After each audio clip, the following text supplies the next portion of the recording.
Tuhan Yesus ajak aku untuk ke jendela, ke arah jendela. Jadi posisinya rumah ini ada di pinggir jalan raya besar.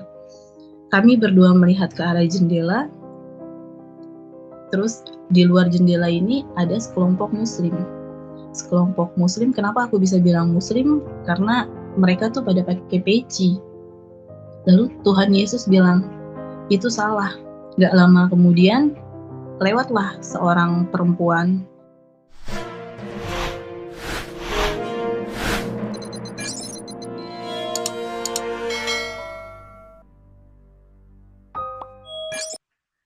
Perkenalkan semuanya, Shalom. Nama aku Iklima. Aku mulai kesaksian aku tentang kebesaran dan kasih karunia Tuhan Yesus Kristus. Awal aku mengenal Tuhan Yesus itu, aku kenal sama seorang laki-laki. Aku kenal sama dia itu lewat TikTok. Dan ada satu keraguan di mana asal aku ini, papa aku seorang ustadz. Dan pas melihat video pertama kali laki-laki ini itu menggunakan kalung salib. Jujur, ada satu keinginan untuk membawa laki-laki ini masuk ke dalam Muslim, tapi seiring berjalannya waktu, kami melakukan hubungan, awalnya biasa aja, akan tetapi lama-kelamaan karena aku pernah mengalami kegagalan dalam berumah tangga, aku tidak ingin melakukan hubungan atau menjalani suatu hubungan yang lihat nanti ke depannya seperti apa. Jadi ada hari di mana kami melakukan suatu perdebatan, itu kurang lebih selama 3 hari. Perdebatan yang kami lakukan itu tentang apa sih isi Al-Quran, apa sih Tuhan Yesus, siapa sih Tuhan Yesus, apa itu Alkitab, apa itu Islam, apa itu Kristen. Jadi pengetahuan yang aku punya dalam Islam dan pengetahuan apa yang Rain punya dalam Kristen, itu kami perdebatkan selama 3 hari itu. Lalu pas di hari ketiga, di mana kami sudah benar-benar capek, sudah benar-benar pasrah dengan istilahnya keadaan yang gak bisa memungkiri kalau sebenarnya Tuhan tuh, kita tidak pantas untuk menghakimi Tuhan siapa yang benar. Jadi Rain pandu aku untuk berdoa. Jadi Tuhan siapa yang benar, itu yang akan datang, entah itu Tuhan aku yang akan jamah memberi hidayah Rain, atau Rain, Tuhannya Rain yang akan jamah aku. Jadi saat itu kami berdoa seperti itu, lalu dengan kepercayaan kami masing-masing dan amin, selesai dari pergumulan kami, doa kami saat itu, mulailah aku merasakan hal yang tidak pernah aku rasakan. Aku bermimpi tentang yang pertama itu, aku berada di sebuah rumah sakit. Saat itu mama tuh lagi sakit. Jadi di samping mama itu ada seorang anak kecil. Anak kecil ini lagi sekarat. Terus karena papa aku itu ustadz, lalu aku bilang sama papa tolong doakan anak kecil ini. Lalu papa berdoa, tapi anak kecil ini nggak sembuh. Lalu anak kecil ini tiba-tiba berbicara, tolong taruh tangan kalian semua di atas kepala. Lalu kami semua taruh tangan kami semua di atas kepala anak kecil ini, dan tiba-tiba anak kecil ini sembuh. Lalu aku pergi ke belakang kamar rumah sakit ini, jadi kayak di depannya kamar mandi itu, aku pergi ke sana, tiba-tiba di belakang itu ada seorang laki-laki tinggi besar. Kenapa aku bisa bilang tinggi? Karena laki-laki ini berkata, tolong peluk aku. Lalu aku peluk dia, aku lihat ke atas, dan itu nggak kelihatan itu siapa. Maksudnya mukanya aku nggak tahu, karena tidak terlihat, kan itu tinggi banget. Sudah laki-laki ini menghilang, lalu aku keluar lewat kamar ini, pintu belakang kamar ini nih. Jadi itu ada sebuah taman, itu tamannya indah banget. Itu tuh warna tamannya itu nggak bisa aku maksudnya nggak pernah aku lihat di dunia ini. Itu kayak kalau kalian tahu tuh kayak film-film jadul tuh, jadul film-film yang sering diputar pas 17 Agustus tuh, film-film jadul. Nah itu abu-abu, entah perak, entah apa gitu, kayaknya nggak pernah aku lihat, cuma tuh indah banget. Lalu aku tuh naik ke atas jembatan, dan situ aku pengen foto kan di atas jembatan, dan di bawahnya itu ada sungai kecil. Aku pengen foto, terus aku berkata dalam hati, ih kenapa aku nggak bawa HP gitu kan. Sudah kaget karena nggak bawa HP-nya ini, aku kaget bangun. Lalu aku besoknya aku langsung cerita sama Rin, aku mimpi seperti ini. Lalu Rin bilang, ah sudah, itu cuma hanya mimpi saja. Sudah kan? Nah lalu beberapa hari kemudian, aku mimpi lagi. Aku pergi nyamperin Rin, jadi posisinya aku di Jakarta dan Rin di Papua. Itu aku pergi, dalam mimpi itu aku pergi nyamperin Rin, lalu kamar-kamar kosannya Rin ini di samping masjid. Jadi aku naik, terus nggak lama kemudian ada pemilik masjid yang nyamperin kita kan. Pemilik masjidnya ini berbicara seperti ini, pergi kamu dari sini, kamu nggak mampu bayar. Lalu aku turun sama Rin. Nah di bawah itu aku turun tangga, di bawah itu ada orang tuanya Rin saat itu. Tapi posisinya aku belum kenal sama sekali sama orang tuanya Rin, dan Rin belum memperkenalkan aku sama orang tuanya. Kayak ada sekitar 3 atau 4 orang dan bawa koper hitam, dan aku yakin itu di mimpi itu orang tuanya Rin. Terus orang tuanya Rin bilang mau ikut aku ke Jakarta. Lalu aku bilang aku nggak punya uang. Gimana bisa? Sudah kalian di sini aja. Terus nggak lama aku pergi dan aku ketemu sama satu orang pilot. Dan pilot ini, aku berbicara sama pilot ini, Pak, aku pengen ke Jakarta, bisa bawa aku? Dan pilot ini menyanggupi, lalu kami pergi naik mobil. Jadi naik mobilnya itu cuma sampai ke ujung gang. Sudah, aku bangun, mimpi itu selesai, aku bangun, lalu aku cerita lagi sama Rin mimpi yang aku alami.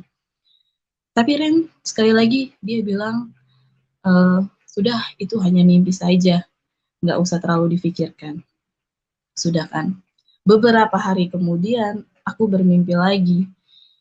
Itu aku berada di sebuah masjid dan kami mau melaksanakan sholat berjamaah. Aku masuk ke dalam syaf sholat, lalu di tengah-tengah tuh ada seorang laki-laki, itu kayak apa sih, kayak tim penilai gitu, kayak dia tuh megang buku gitu kan, kayak penilai yang merhatiin kita. Di tengah-tengah, persis di tengah-tengah di dalam masjid tuh, lalu orang laki-laki ini bilang, kalian semua salah, kalian harus mundur ke belakang 6 langkah. Tidak lama kemudian imam masjid ini, imam sholat ini, dia mundur ke belakang dan kami nggak jadi sholat. Aku kaget bangun saat itu, langsung aku berpikir kayak, ini di dalam Islam di saat iman aku sebelumnya itu, kayak ini tuh udah murtad jatuhnya, udah kayak berpikir kayak, ih ini aku bermimpi seperti ini apakah akibat doa sebelumnya bersama-sama Ren saat itu. Jadi aku takut, bener-bener takut, kenapa aku bisa bermimpi sekian banyak tentang hal-hal yang rohani kayak gitu kan.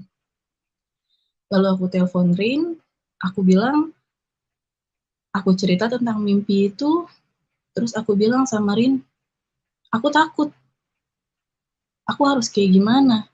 Dan aku juga berpikir, aku cari-cari tahu, ternyata menurut pendapat aku saat itu, tidak ada yang bisa memastikan kenapa kita bisa bermimpi. Setahu aku tuh, kita bermimpi tuh di saat kita memikirkan hal ini sebelum tidur, makanya kita bisa bermimpi. Jadi, karena aku terlalu sering berkomunikasi sama Ren, pikir aku saat itu kan, karena kita terlalu sering berkomunikasi, mungkinkah aku bermimpi karena kita terlalu sering berkomunikasi? Jadi aku mengambil suatu keputusan yang tidak mau mengganggu iman kepercayaan aku juga, dan aku juga ingin menguji tentang mimpi aku ini kan. Lalu aku mengambil suatu keputusan bersama Rin, aku pengen menyudahi hubungan, break istilahnya, break. Kata Rin, oh ya sudah, tadi gitu, kita break sekitar semingguan, malah Kalian tahu, setelah break ini, aku mendapatkan mimpi keempat ini yang menjadikan aku percaya sama Tuhan Yesus. Di dalam mimpi keempat ini, Rain mengajak aku ke sebuah rumah. Dan di rumah itu ada seorang laki-laki sedang duduk dan Rain berkata, "Perkenalkan, ini Tuhan Yesus." Di situ aku kaget, di dalam mimpi aku kaget. Tuhan Yesus ulurkan tangannya, lalu aku jabat tangannya. Aku merasakan hal yang gak pernah aku rasakan. Itu entah suka, entah duka, entah senang, entah sedih, entah panik, entah apalah itu. Pokoknya aku gak pernah ngerasain hal itu. Damai, dibilang istilah kasarnya kalau aku udah jadi Kristen sekarang nih, damai sejahtera, sejuk, kayak gitu, kayak pokoknya aku nggak bisa ngegambarin apa yang aku rasakan saat itu, campur aduk semuanya kan.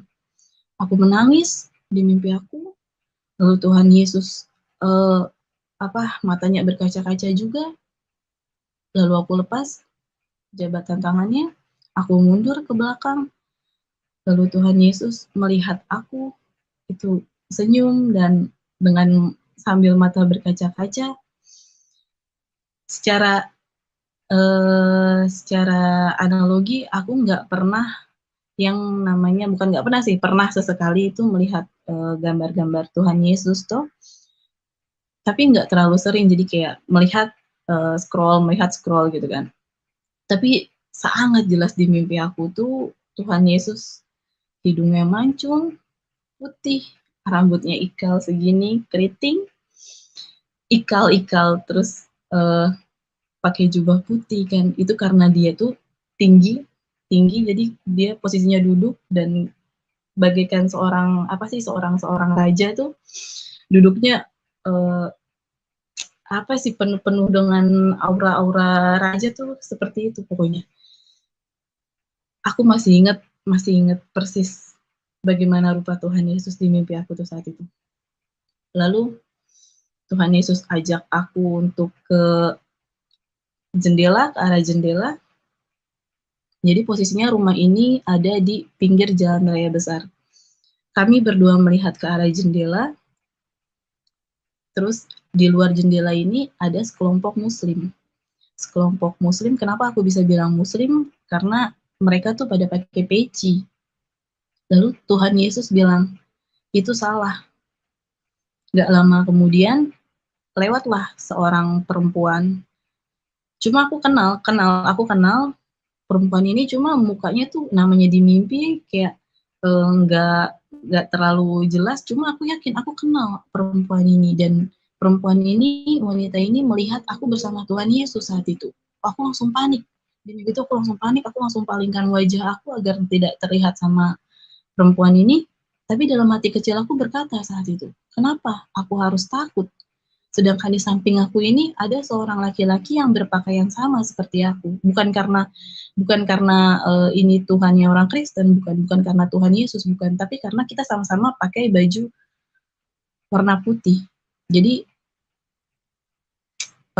secara garis besar kalau misalnya kita sama-sama pakai baju warna putih itu aku berani gitu kan. Kalau misalnya contohnya kalau misalnya teman kita sama-sama pakai, aku sama teman aku sama-sama pakai baju warna hitam gitu kan, kita mempunyai kekuatan tersendiri. Tapi bukan karena saat di mimpi itu bukan karena itu Tuhan Yesus, bukan. Karena kami sama-sama pakai baju warna putih. Lalu aku memberanikan diri untuk memperlihatkan wajah aku di depan wanita ini. Tiba-tiba wanita itu kayak memandang aku tuh sinis gitu kan, kayak sinis gitu. Itu dari kejauhan kan. Ya sudah, selesai. Lalu aku bilang sama Tuhan Yesus saat itu, aku mau buat kopi. Karena aku suka kopi, aku bilang aku mau buat kopi. Aku buat kopi kan, 2 gelas, 1 buat aku, 1 buat Tuhan Yesus tuh. Terus aku minum, dan di dapur nih, kayak modelnya kayak meja gitu, ada beberapa roti. Tapi rotinya ini tuh roti kayak buluk gitu, kayak warna-warna roti buluk. Dan aku makan itu sambil minum kopi. ini kan roti buluk ya, aku bingung ini rotinya buluk gitu. Tapi aku makan tuh enak banget, ini roti tuh enak banget sampai makan sampai aku habis, rotinya habis aku makan. Lalu aku menyusul Tuhan Yesus, kan Tuhan Yesus jalan ke arah ruang tamu kan. Aku menyusul Tuhan Yesus, ikutin, aku jalan, aku duduk di bangku ruang tamu, lalu Tuhan Yesus tuh berubah jadi mantan mertuaku. Terus mantan mertuaku minum itu kopi, lalu berubah lagi jadi Tuhan Yesus, lalu berubah lagi jadi mantan mertuaku. Terus nggak lama mantan suami aku datang dari luar, berubah lagi jadi Tuhan Yesus. Nah itu mimpi keempat itu selesai, aku kaget, aku nangis, aku nggak tahu apa yang harus aku lakuin setelah mimpi keempat itu. Lalu aku langsung telepon Rin, aku cerita tentang semua mimpi aku itu. Rin bilang, selamat sayang, Tuhan aku sudah datang, di hati kamu sekarang sudah ada Roh Kudus. Jadi gitu kan kata Rin. Aku benar-benar nangis dan nggak tahu apa yang aku harus lakuin. Aku marah saat itu dan aku berucap kayak gini sama Rin. Kalau memang Tuhan Yesus sudah pilih aku, kan Rin bilang banyak yang terpanggil tapi sedikit yang terpilih. Aku yakin saat itu kalau memang Tuhan Yesus sudah panggil aku atau pilih aku tuh, Tuhan Yesus akan tunjukkan jalannya. Tuhan Yesus akan beri petunjuknya. Jangan pernah kamu doktrin aku itu apapun itu tentang Kristen, siapa itu Tuhan Yesus, apa itu isi Alkitab, jangan pernah doktrin aku tentang itu. Kecuali kalau aku bertanya, baru kamu boleh jawab. Jangan pernah menyinggung sekalipun. Aku bilang kayak gitu kan, aku buat kesepakatan sama Rain, dan Rain setuju. Lalu aku matikan telepon, aku langsung cari saat itu searching apa arti kata Tritunggal. Kalian tahu, aku pertama kali searching apa arti kata Tritunggal, Bapa, Anak, dan Roh Kudus. Bapa itu Allah itu sendiri, Anak itu Tuhan Yesus yang hidup sebagai firman, dan Roh Kudus itu roh kebenaran. Aku langsung paham, secara hati, secara pikiran aku langsung paham. Satu hal terbesar yang aku dapatkan, satu hal pelajaran terbesar yang aku dapatkan, yaitu ketika Roh Kudus sudah ada di hati kamu, ketika Tuhan Yesus sudah pilih kamu, tentang apa arti kata Tritunggal itu sendiri pun kamu akan pahami secara langsung. Jadi ketika yang muslim-muslim nih, kan mereka bilang kayak Tuhan itu nggak punya anak, atau Tuhan tuh nggak bisa punya anak kayak gitu kan. Cuma saat aku imannya seperti yang dulu tuh iman Islam, aku juga berpikiran seperti itu kan. Tapi ketika di mimpi keempat ini Tuhan Yesus, aku mengalami mimpi bertemu Tuhan Yesus, aku langsung paham apa arti kata Tritunggal itu sendiri. Ajaib, haleluya. Jadi setelah aku searching apa arti kata Tritunggal ini, lalu aku mulai cari tahu siapa sih Tuhan Yesus, bagaimana Tuhan Yesus mati, atau adalah beberapa hal yang aku cari kan. Dan aku juga masih penasaran nih apa arti mimpi aku nih, aku mulai cari tentang mimpi-mimpi bertemu Tuhan menurut versi Kristen dan versi Islam. Terus masihlah dalam hati sedikit menyangkalkan. Cuma tidak bisa dipungkiri mimpi keempat ini yang membuat aku tersentuh. Lalu masih menyangkal, beberapa hari kemudian lagi aku habis beres-beres nih, habis sholat asar kan. Jadi rutinitas aku kayak nyapu, ngepel gitu kan.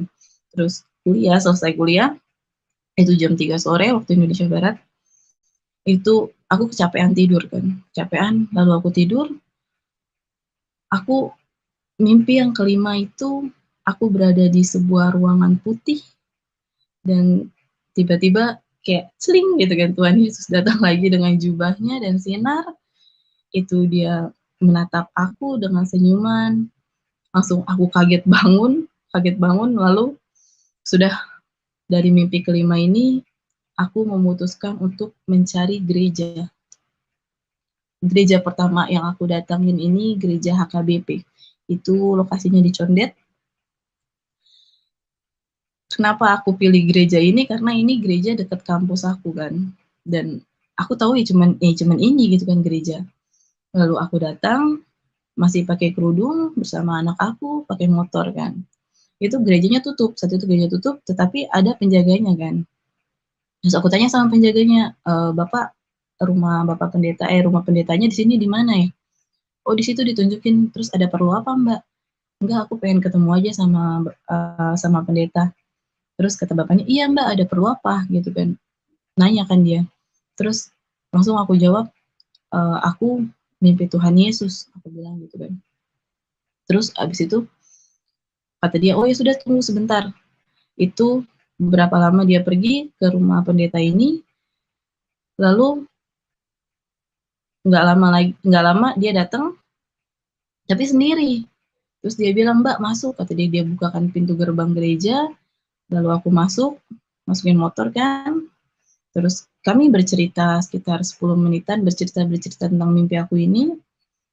Lalu penjaga gereja ini bilang, "Mbak, rambut boleh sama hitam, tetapi hati orang tidak ada yang tahu. Pendeta boleh sama-sama pendeta, cuma tidak semua pendeta percaya dengan hal seperti ini." Kayak gitu kan. Lalu satu hal pelajaran besar lagi yang aku dapat itu ketika orang muslim banyak yang berbicara, "Lu dibayar berapa masuk Kristen? Lu dapat apa masuk Kristen? Lu dapat uang berapa masuk Kristen?" Ternyata masuk Kristen itu tidak semudah yang kalian pikirkan. Itu dengan harap misalnya gini, aku datang ke gereja itu dengan harap aku disambut baik, tapi ternyata tidak.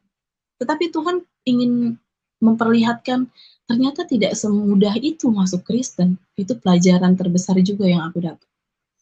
Sudah, terus aku rindu gitu kan, aku pengen masuk gereja, aku bilang kan sama bapak penjaganya ini, aku bilang, "Bapak, boleh nggak aku masuk ke dalam?"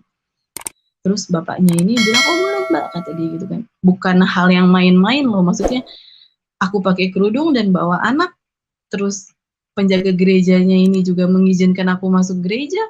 Itu satu hal yang luar biasa karena kasus kemarin nih yang di Makassar nih, kasus bom bunuh diri itu, tapi kalau bukan atas dasar tuntunan kuasa Roh Kudus, tidak mungkin penjaga gereja ini bisa mengizinkan aku untuk masuk ke dalam gereja kan. Lalu penjaga gereja ini ngebukain pintu, satu langkah kaki aku masuk ke dalam gereja, itu pertama kalinya selama 25 tahun aku masuk ke dalam gereja, itu aku benar-benar sedih, aku nangis langsung, nggak ngerti, aku juga nggak ngerti apa yang aku tangisin tuh kan. Tiba-tiba air mata tuh keluar begitu deras, aku nangis, aku masuk ke dalam gereja. Hal yang pertama aku cari di dalam gereja adalah salib. Karena bangunan HKBP Condet itu di depannya itu bangunan yang atapnya rada rendah dan kalau bisa dibilang altarnya tinggi, jadi ketika kita masuk itu salibnya nggak kelihatan, kita harus masuk ke dalam dulu. Jadi pertama yang aku cari itu adalah salib. Aku masuk ke dalam, aku cari-cari di mana salibnya kan. Terus tiba-tiba aku ngelihat salib, sudah sampai altar aku ngelihat salib, itu aku kayak ngerasain hal yang nggak pernah aku rasain sama seperti apa yang ada di dalam mimpi aku itu ketika bertemu Tuhan Yesus. Aku nangis jadi-jadinya, kalau bisa dibilang udah kayak orang kesurupan. Lalu orang apa sih namanya penjaga gerejanya ini kayak, "Mbak, Mbak, Mbak, kenapa?" Gitu kan. "Nggak tahu, Pak, aku nggak tahu, aku kenapa nangis seperti ini," aku bilang, "aku sedih." Terus tiba-tiba kayak, "Mbak, Mbak, fine kan?" Maksudnya nggak apa-apa kan? Sampai manggilin temennya kan sendiri, yang satunya lagi. Aku bilang, "Nggak apa-apa," gitu kan. "Aku butuh waktu sendiri," aku bilang.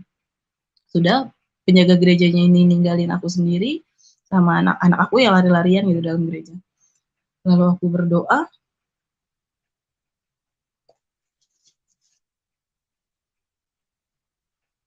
lalu aku berdoa, lalu aku selesai aku menangis, aku minta penjaganya itu untuk masuk kan.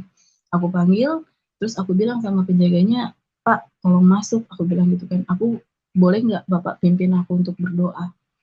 "Oh," kata dia, "oh boleh Mbak," kata dia. Sudah, bapaknya itu duduk di depan aku, lalu kita berdoa, dan yang aku ingat saat itu bapak bapak penjaganya ini berdoa tentang anak domba yang hilang kan. Sudah selesai, aku pulang, aku sampai rumah, terus ditanya sama Rin, "Gimana hasilnya?"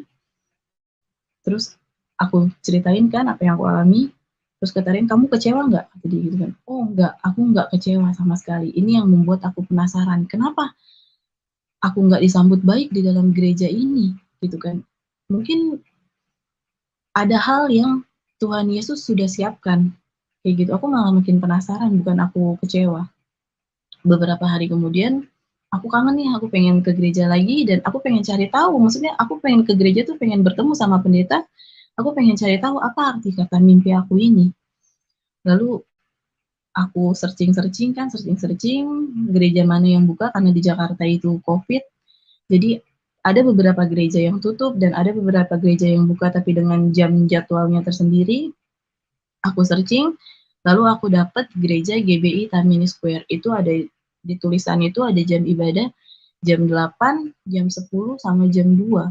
Aku pilih jam 10 kan karena biar nggak terlalu pagi. Terus aku bilang sama Rin, aku pengen ke gereja lagi. Kata Rin, oh ya sudah, mau gereja mana? Aku bilang kan GBI. Lalu Rin kasih tahu GBI itu apa. Terus habis itu sudah, karena aku maksudnya nggak tahu ternyata gereja itu punya banyak aliran kan, aku sama sekali nggak tahu. Terus katanya, oh ya sudah, kata dia gitu. Tapi semua gereja itu sama, kata Rin kan. Terus habis itu sebelum aku ke gereja hari Sabtunya itu aku berdoa kan. Aku berdoa minta Tuhan, kalau memang Tuhan izinkan aku untuk ke gereja GBI Tamini Square ini, Tuhan akan pimpin langkah aku dan Tuhan akan sertai aku gitu kan. Jadi Tuhan nggak berikan halangan sedikit pun. Terus habis itu Rain itu Rain yang berdoa, maksudnya aku aminkan. Sudah tibalah hari Minggu, itu aku dengan deg-degan dak-dikduk takut ditolak lagi kan. Tapi aku percayalah, aku percaya. Pagi-pagi sekitar hampir jam 10-an, setengah 10, aku turun karena nggak terlalu jauh dari rumah aku kan, cuma 5 menit. Aku turun ke bawah, aku buka gerbang, itu sama sekali orang tuaku tuh nggak nanya aku mau kemana. Yang aku takutin itu ketika orang tua aku tanya aku harus berbohong kan. Cuma puji Tuhan sama sekali orang tua aku tuh nggak tanya aku mau kemana. Aku turun, aku buka gerbang, aku nyalain motor, terus aku gas motor, tiba-tiba tuh aku udah ada di dalam mall itu. Tiba-tiba aku di dalam mall, aku parkir di parkiran basement. Aku lepas kerudung aku naik, aku cari toilet, aku rapihin rambut, baju semuanya, terus aku naik lagi. Jadi gerejanya ini posisinya ada di parkiran atas, di paling atas.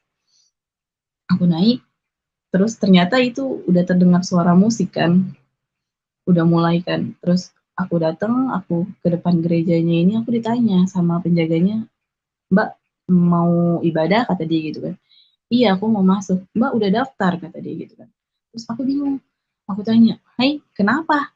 Emang ibadah itu harus pakai daftar ya?" Aku bilang gitu kan. "Oh enggak Mbak, karena di sini pandemi COVID kan, jadi kita membatasi untuk yang mau beribadah." Jadi gitu kan. Nah, otomatis penjaga ini kan langsung berpikiran, ih ini tuh orang baru kah? Maksudnya takut juga dia nih, karena aku nggak tahu apa aturan gereja ini kan. Ini kayaknya orang baru kan, otomatis penjaga ini berpikir seperti itu. Lalu aku sama sekali nggak ngasih tahu latar belakang aku dari Muslim kan, karena aku takut juga ini mau bom bunuh diri kah gitu. Terus aku nggak boleh masuk. "Iya Mbak, mohon maaf, nggak bisa," kata dia gitu kan. "Kalau mau Mbak tunggu sampai jam 2 siang." Cuma aku bilang, "Aku pengen masuk sebentar aja," aku bilang kan. "Nggak bisa Mbak," gitu kan. Ditolak kan aku. Tapi nggak lama kemudian ada seorang laki-laki bapak-bapak nyamperin aku, ditanya, "Ada apa ini? Ada apa?" Terus aku langsung bilang, "Aku dari Muslim. Aku pengen masuk ke dalam gereja." Aku bilang gitu, "Aku pengen ikut, aku pengen lihat ibadahnya." "Oh ya sudah masuk," kata dia. Puji Tuhan aku diizinkan masuk, aku nangis, aku dikasih face shield kan, karena aku cuma pakai masker kan, ternyata tata ibadahnya itu harus pakai face shield. Dikasih face shield, aku disambut baik. Aku duduk saat itu di depan pintu gereja di dalam, tapi di depan pintu gereja di paling belakang. Aku duduk, itu lagi pujian penyembahan. Pertama kalinya aku tersentuh sama pujian penyembahan di GBI Tamini Square. Aku nangis ada-adanya di sana. Lalu pelayan gereja namanya Kakak G ini, pelayan wanita, terus dia datang nyamperin aku, Dia bilang, "Mbak, selesai ibadah, jangan kemana-mana ya, kita ngobrol-ngobrol dulu." Kata dia gitu, "Oh ya sudah." Selesai pujian penyembahan, itu Bapak Pendeta khotbah. Itu khotbah tentang anak domba yang hilang. Itu wow, aku bilang, ini sama banget apa yang aku butuhkan, khotbahnya Bapak Pendeta ini. Jadi aku bisa mengerti, sekali lagi, tidak ada yang kebetulan di dalam Kristen, semua sudah Tuhan rencanakan untuk aku. Aku mengerti, lalu selesai ibadah, aku diajak sama Kakak Gi ke kayak gedung ruang sekretariat gereja tersebut kan. Di dalam tuh ada 3 orang, ada Kakak Gi, Kakak Nomi, sama seorang laki-laki nih. Terus Kakak Gi suruh aku bercerita, saat itu aku bercerita tentang mimpi yang aku alami, lalu selesai, Kakak Gi bilang tentang siapa tuh Tuhan Yesus. Terus apa sih namanya? Kenapa aku suruh cerita tentang mimpi kamu? Karena banyak orang yang datang. Karena banyak orang yang datang ke sini dengan mimpi hal yang sama kata dia gitu kan. Cuma aku pengen tahu dulu itu benar nggak Tuhan Yesus? Karena kalau misalnya yang Kakak Gi bilang sama aku tuh, kalau misalnya di mimpi aku tuh Tuhan Yesus hanya berbicara tuh beberapa patah kata. Jadi bukan sebuah kalimat yang panjang atau kayak ikut aku gitu kan. Tuhan tidak tidak membuat tidak berbicara tentang tidak memaksakan untuk ikut dirinya kan. Terus di mimpi aku tuh cuman kayak peluk aku itu salah kayak gitu kan. Lalu sudah dipastikan itu memang Tuhan Yesus yang datang. Lalu Kakak Gi bercerita tentang tangan Tuhan Yesus yang disalibkan gitu kan. Nah, aku langsung berpikiran kayak gini, oh berarti ketika aku jabat tangan Tuhan Yesus di mimpi aku tuh aku merasakan hal yang suka, duka, sedih, senang, itu tuh Tuhan pengen aku merasakan apa yang Tuhan rasakan ketika Tuhan disalib saat itu. Sukanya itu karena kasih karunia Tuhan yang begitu besar dan dukanya itu karena Tuhan Yesus harus berpisah dengan Roh Allah itu sendiri kan saat disalib itu. Jadi mimpi aku tergenapi oleh cerita Kakak Gi ini, lalu kata Kakak Gi, "Iya betul," jadi gitu kan. Sudah cerita, lalu Kakak Gi tanya sama aku, apakah aku sudah siap menerima Tuhan Yesus sebagai Tuhan dan Juru Selamat? Aku bilang aku siap. Lalu kata Kakak Gi, "Ayo Bapak tolong doakan," kata dia gitu kan. Terus aku tanya, "Hah?" Aku bingung kan. Terus, "Iya Mbak, ini Bapak Lukman ini Bapak Pendeta," kata dia itu. Oh jadi Bapak Pendeta ini laki-laki ini maksudnya pendeta, aku nggak tahu. Aku kira cuma maksudnya kayak staff, kayak pelayan juga kan, pelayan sama seperti Kakak Gi. Lalu aku didoakan sama Bapak Pendeta Lukman, aku suruh taruh tangan aku di dada sama seperti ini. Kakak Nomi ada di depan aku dan Kakak Gi di belakang aku, itu mereka berbahasa roh kan. Jadi kata Bapak Lukman itu aku suruh mengikuti apa yang Bapak Lukman katakan. Sambil taruh tangan di dada seperti ini, Bapak Lukman mengucap, aku lupa itu mengucap apa gitu pokoknya. Tetapi hal aneh itu yang aku rasakan tuh ketika Bapak Lukman berbicara bukan berbicara, berdoa kan, berdoa, terus aku suruh mengikuti apa yang Bapak Lukman ucapkan, entah kenapa tuh bibir aku tuh langsung tahu apa yang aku mau ucapkan. Jadi sebelum Bapak Lukman ini selesai berbicara, aku langsung mengeluarkan kata itu juga. Sungguh luar biasa kayak apa ya, posisinya kan aku habis menangis kan. Aku kalau menangis itu pusing. Itu menangis hebat, terus tiba-tiba Kakak Nomi sama Kakak Gi berbahasa roh, dan jujur aku belum pernah dengar secara langsung berbahasa roh itu seperti apa kan. Terus rada besar kan suaranya, dan analoginya maksudnya secara tidak langsung kayak nggak mungkin aku bisa meniru atau mengucapkan apa yang Bapak Lukman ucapkan dengan kondisi seperti itu kan, kondisi psikis aku seperti itu dan kondisi suasana yang seperti itu.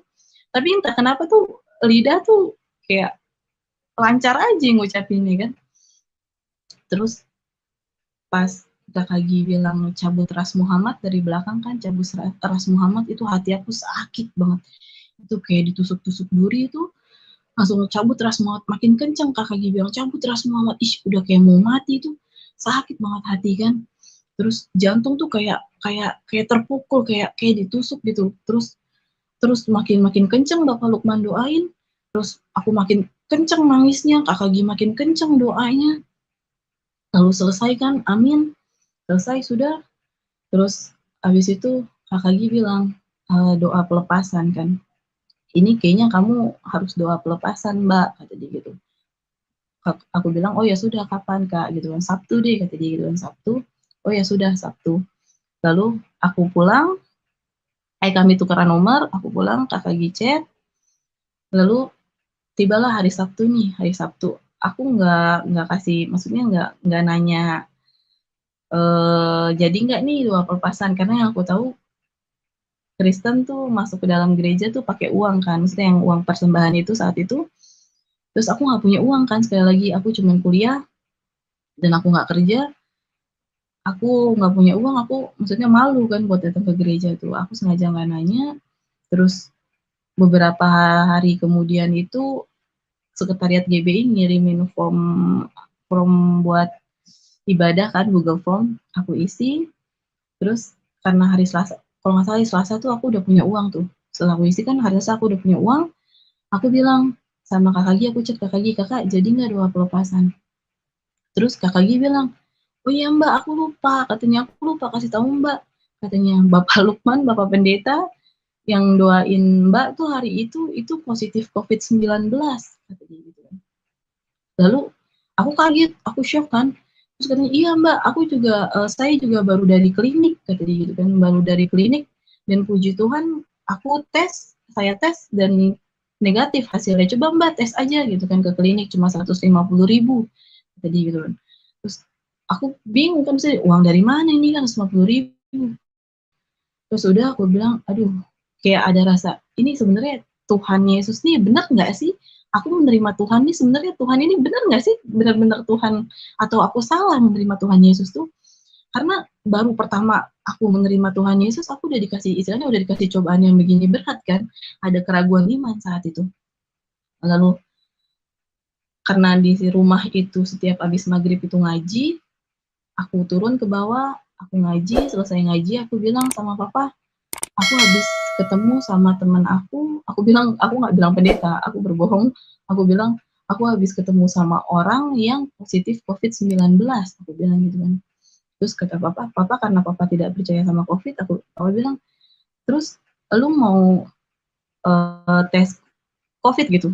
Lu mau kita semua masuk Wisma Atlet gitu? Sekarang tuh Kak," katanya, "semua yang dites COVID itu pasti positif, walaupun negatif pasti nanti dibilang positif. Lu semua mau kita semua sekeluarga dibawa ke Wisma Atlet," kata dia. "Udah lu ini aja berjemur," kata dia, "berjemur kena sinar matahari," gitu, "nggak usah mikirin hal kayak gitu." Udah kan bapak istilahnya nggak mau kasih uang kan, terus aku naik, mana aku punya anak kecil, aku bingung kan, aku bingung aku harus kayak gimana dan panik namanya bersentuhan langsung sama Bapak Pendeta ini, walaupun kita semua pakai face shield kan, cuma kan Bapak Pendeta pegang atas kepala aku kan, terus sudah habis itu yang aku cerita sama Rin, Bapak Pendeta ini kena COVID-19 dan posisinya Rin juga kan tidak punya uang saat itu karena pekerjaannya sedang goyang. Lalu Rin ajarin aku untuk yakin dan berdoa sama Tuhan, jangan ada keraguan sedikit pun, yakin sama Tuhan, Tuhan akan tolong. Saat itu aku menantang Tuhan, aku bilang, "Tuhan, kalau Engkau memang Tuhan yang hidup, Tuhan Kau akan berikan aku tes COVID-19, Kau akan tunjukkan jalan untuk aku bisa tes," saat itu kan. Amin, yakin dan percaya. Lalu tibalah hari Sabtu. Hari Sabtu nih aku bingung nih malamnya, ih besok udah ibadah nih, aku belum tes COVID, gimana ya gitu kan. Terus hari Minggu sudah, besoknya pagi-pagi nih, aku kan pilih jam ibadah tuh jam 10, pagi-pagi jam 8, sekitar jam 8, setengah 9, aku chat sekretariat GBI-nya, aku minta mohon maaf karena aku nggak bisa hadir ke dalam ibadah, karena aku bersentuhan langsung sama Pak Lukman, aku bilang kan, "Bapak mohon maaf aku nggak bisa datang ke ibadah hari ini karena aku bersentuhan langsung sama Pak Lukman waktu itu di ruang sekretariat. Terus sekretariat GB-nya ngomong kayak gini, "Oh, iya Mbak," kata dia gitu. "Memang kenapa?" kata dia. "Iya kan harus tes COVID dulu Pak," kata dia gitu kan. Kata kakak dia harus tes COVID dulu baru bisa ibadah. Kalau nggak tes COVID juga harus isolasi mandiri selama 2 minggu di rumah. Terus bapak sekretariat GBI-nya ini bilang, "Oh ya sudah Mbak, nggak apa-apa." Ya udah dimatiin telepon. Terus abis itu nggak lama telepon lagi kan sekretariat GB-nya ini telepon. Terus, "Mbak, Mbak Iklima bisa nggak datang ke gereja?" katanya. Jam 11 ada tes COVID internal gratis untuk gereja. Puji Tuhan, sudah dijawab sama Tuhan, aku bisa tes COVID secara gratis. Aku bilang, "Bisa Pak, aku jalan," katanya. Ya sudah aku jalan. Nah, ada satu hal yang aneh lagi, jadi ketika aku sampai ke dalam gereja tuh, ke parkiran atas nih, parkiran atas, jadi aku naik, terus tim medisnya ini baru keluar nih dari ruang sekretariat, dan Bapak sekretariat GBI-nya ini baru keluar dari gereja. Jadi posisinya dia mau keluar, kita baru datang. Kita kayak ketemu di tengah-tengah kan. Kita kayak ketemu, terus kata sekretariat GB-nya, "Mbak, satu lagi," gitu kan. Sekali lagi tidak ada yang kebetulan dalam Kristen, semua sudah direncanakan sama Tuhan. Puji Tuhan, aku langsung tes di sana di ruang sekretariat itu. Itu ada Kakak Gi juga, ada kakak sekretariat GB-nya juga, dan ada beberapa pendeta di situ. Langsung aku tes, di swab, langsung puji Tuhan hasilnya negatif. Dan langsung keluar 5 menit, hasilnya langsung keluar. Lalu kata sekretariat GB-nya ini, "Udah masuk beribadah," katanya gitu kan. Ya sudah, aku masuk, aku bisa beribadah. Lalu beberapa hari kemudian lagi, aku punya satu cerita, yaitu di mana aku pengen beli buku kuliah. Aku pengen beli buku kuliah, jadi ke toko buku bekas kan, terus karena aku nggak punya paket data kan, aku pakai WiFi di rumah, aku udah searching nih jalanannya kan lewat Google Map. Aku tahu ini, posisinya aku tahu rumahnya ini, jalannya belok ini, gang ini. Tapi pas aku jalan, itu pas nyampe lapangan tuh bingung karena banyak gang kan, aku udah tanya sini kan, nggak ada yang tahu karena kan ini toko buku bekasnya ini ada di depan, terminal Pinang Ranti dan itu udah digusur kan. Terus dia pindah ke sebuah rumah dan kayaknya mungkin itu sebuah kontrakan atau gimana, dan nggak ada yang tahu gitu kan, di situ nggak ada yang tahu. Terus aku udah mulai putus asa nih kan, udah malah panas banget jam 12 siang. Terus aku berdoa saat itu, aku menguji Tuhan lagi, aku menantang Tuhan. Sebelumnya maksudnya dulu sebelum mengenal Tuhan Yesus tuh belum imannya seperti sekarang gitu, aku demen banget menguji Tuhan dan menantang Tuhan. Aku berdoa saat itu, "Tuhan, jika Engkau Tuhan yang hidup, Engkau akan tunjukkan di mana toko buku bekas ini Tuhan, tukang toko buku bekas ini Tuhan." Amin, percaya. Lalu aku gas beberapa meter ke depan, aku tanya sama satu orang, aku tanya dan orang itu tahu langsung kayak, "Mbak belok sana, belok sini, itu rumahnya." Dan puji Tuhan ketemu langsung. Sekali lagi itu kuasa Tuhan Yesus yang aku alami kan, sungguh besar kuasanya. Sudah aku makin takjub kan ya sama Tuhan Yesus, ceritanya aku makin takjub sama Tuhan Yesus. Lalu aku pengen nih ke gereja karena nggak jauh kan, cuma nggak sampai 5 menit juga, jadi sebelahan terminal Pinang Ranti ini sebelahnya gereja kan. Aku pengen nih rasanya ke gereja kan. Terus aku masuk ke dalam mall, di dalam mall itu aku kepikiran, aku pengen punya kalung salib. Karena aku nggak bisa punya Alkitab di rumah, karena takut ketahuan kan sama orang tua kalau aku punya Alkitab. Terus aku kelilingin ini setiap lantai, aku coba tanya, "Ada nggak kalung salib?" Gitu kan, nggak ada. Karena ini square kan, kalangan menengah ke atas mall-nya itu, jadi nggak banyak yang jualan perhiasan murah gitu kan. Terus aku udah capek nih, sekali lagi aku udah capek naik turun tangga, muter sana muter sini. Terus aku tantang Tuhan sekali lagi, aku tantang Tuhan, "Tuhan, Tuhan tahu sesungguhnya aku tidak punya Alkitab, aku tidak bisa punya Alkitab Tuhan, tapi aku pengen punya satu barang yang bisa menguatkan iman aku kepadamu Tuhan, aku pengen punya kalung salib Tuhan. Tuhan, aku minta petunjuk-Mu Tuhan, mudah-mudahan di sini aku bisa menemukan kalung salib ini Tuhan." Sekali lagi amin dan percaya Tuhan akan kasih jalan. Aku cuman muter satu blok ruko. Jadi aku berdoa di sini, aku cuma muter gini doang, dan aku tanya sama mbak-mbaknya, "Mbak, ada kalung salib nggak?" Dan mbaknya bilang, "Ada mbak," "ada mbak,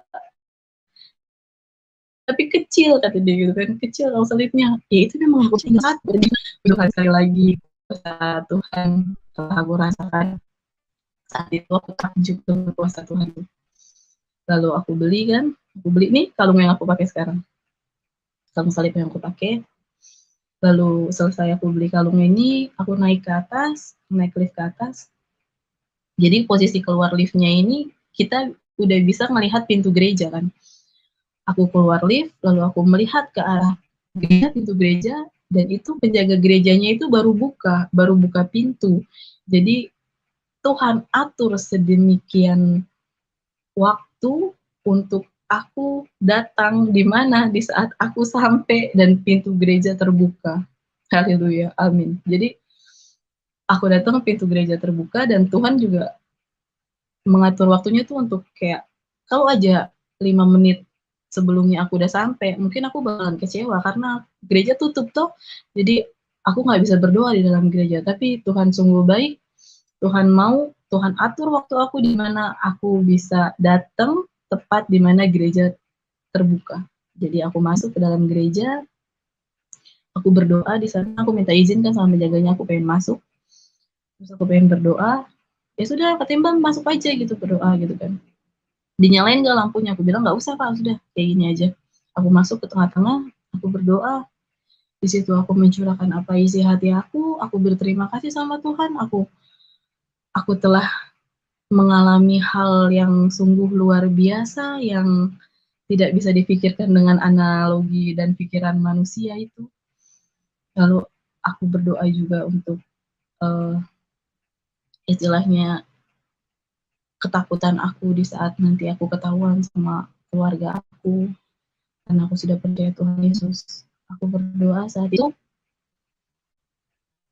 aku sesungguhnya aku nggak belum begitu paham ya cara orang Kristen, tapi Ren saat itu mengajarkan, berdoalah apa yang ada di isi hati, dan sesungguhnya Tuhan Yesus sudah tahu sebelum kita mengucap pun, Tuhan Yesus sudah tahu apa yang ada di isi hati kita. Jadi tidak perlu bagus-bagus cara berdoanya seperti apa, tuh cukup kamu doakan, "Tuhan, sesungguhnya Engkau tahu apa isi hatiku Tuhan." Aku nangis di sana, aku keluarkan seluruh isi hati aku, amin, selesai, aku pulang. Lalu kan di GBI ini ada yang namanya KUL, itu ibadah jam 7 malam sama Kak Kagi lewat online, video WhatsApp online, video call. Itu 5 tata cara beribadah ya di GBI itu: pujian penyembahan, terus pujian penyembahan, doa syafaat, doa baca Alkitab, sama doa pribadi kan. Terus pas tiap hari Jumat jam 7 malam itu kita kan cool. Jadi aku di dalam kamar, aku pakai headset, terus aku selalu di belakang pintu kamar kan, aku selalu di belakang pintu kamar. Kenapa aku di belakang pintu kamar tuh, nggak mau gitu kan ketika aku lagi begini, tiba-tiba nanti adik aku kah, atau mama aku kah, tiba-tiba masuk kamar, matilah aku kan, ketahuan lagi berdoa kan, kayak gitu. Jadi aku selalu di belakang pintu, aku pakai headset, pujian gitu kan. Dalam hati tuh kayak iri gitu sama Kak Kagi, sama Kakak Siska, yang bisa dengan leluasa memuji Tuhan, melakukan pujian penyembahan dengan bebas, dengan lantang, sedangkan aku nggak bisa gitu. Pas dibaca Alkitab pun aku bisik-bisik gitu kan bacanya, aku bisik-bisik, selalu bisik-bisik, ketahuan, penuh dengan hati was-was, aku iri sama mereka. Aku selalu nangis sama ini, aku bilang, kapan aku bisa menyembah Tuhan dengan secara lantang, dengan bebas kayak gitu kan. Karen cuma bilang, "Berdoa sayang, berdoa." Lalu beberapa beberapa kali aku ikut KUL gitu kan, aku memahami jadi Kak Kagi itu kasih pelajaran dari perjanjian baru, dari kitab Kejadian. Jadi pelajari, kita KUL, terus beberapa kali juga aku ke gereja, sekitar 2 atau 3 kali aku ke gereja. Kemudian Kakak Naomi itu kirim satu broadcast-an untuk aku baptis. Lalu aku tanya sama Rin, "Apakah aku harus baptis secepat ini?" Aku bilang, "Aku baru mengenal Tuhan Yesus loh. Apakah aku harus baptis?" Aku bilang, aku ragu kan saat itu. Terus kata Rin, "Sudah, kamu berdoa kalau memang Tuhan izinkan kamu untuk baptis, Tuhan akan buka jalan," kata dia. Lalu kan ada kayak di bawahnya itu peraturan bersedia membayar 50.000 kan untuk masuk kolam renang, karena gereja GBI Tamisper itu tidak punya kolam renang kan. Sekali lagi aku nggak punya uang, saat itu aku nggak punya uang dan nggak bisa aja minta sama orang tua, cuma nggak mungkin nggak mungkin minta untuk hal yang seperti ini, untuk baptis minta sama orang tua tuh aku nggak mau kan. Aku berdoa mudah-mudahan di hari dimana aku mau baptis tuh aku dapat uang itu kan. Terus jadi aku baptis tanggal 27 Maret, malamnya sebelum baptis, jadi aku ngerasain hal yang, ih bener baptis nggak sih? Jadi kayak ada iblis tuh mengganggu, bener-bener mengganggu. Udah lu nggak usah baptis, kayak ada keraguan di dalam hati kan. Tapi aku berdoa lagi, Tuhan buka jalan. Terus akhirnya aku chat kakak gitu, kakak, aku bilang, aku nggak bisa ikut baptis, aku bilang, kenapa kata kakak gini? Aku gak punya uang kakak, dan nggak mungkin aku minta sama orang tua aku untuk baptis, aku bilang kan. Terus uang untuk apa? Itu kan ada dibilang bersedia untuk membayar 50.000 tuh, nggak usah, untuk kamu gereja yang bayar, puji Tuhan. Jadi aku bilang sama Kak Lagi, Tuhan kasih petunjuk lewat Kak Lagi dan aku bisa ikut baptis kan, paginya kan, jadi sebelum baptis kita ke gereja dulu, berkumpul itu jam 8 pagi, tapi jam 6 nih, sekali lagi, itu pas hari dimana aku mau baptis tuh, aku keluar rumah pagi-pagi itu nggak ditanya lagi sama orang tua tuh mau kemana, jadi lancar aja itu jalan, tiba-tiba aku udah di mall lagi tuh, terus aku keluarin motor, aku tiba-tiba udah di mall, terus aku telepon kakak gitu, aku sampai mall itu jam 6:30, jadi nyampe di gereja nih jam 6:30 pagi aku udah nyampe di gereja, terus tunggu kata kakak Gi, kamu semangat banget, ya semangat lah, aku bilang kan. Terus dengan rasa yang berbahagia, dengan hati yang sukacita, akhirnya, tunggu sebentar ada telepon. Akhirnya aku jam 8 Bapak Pendeta Budi itu sampai, aku tuh baptis sama 6 orang. Jadi 6 orang yang ikut baptis, itu kami semua diberikan pengarahan untuk baptis, selesai, kami semua berangkat ke kolam renang Sentek. Jadi sampai aku, yang lain udah pada masuk duluan, aku sama Bapak Pendeta Budi tuh tunggu di luar, tunggu Kakak Gi. Terus Kakak Gi datang, kita masuk, terus 2 orang dipanggil, 3 orang dipanggil, baru aku dipanggil untuk masuk ke dalam kolam. Aku berdoa dulu sama Bapak Pendeta, terus pas Bapak Pendeta bilang, dalam nama Bapa, Anak, dan Roh Kudus, aku nyelam, terus habis itu aku bangkit, aku bangun, itu aku ngerasain kayak lahir baru, aku merasakan senang, aku tidak peduli lagi dengan apa yang aku akan hadapi nanti ke depan.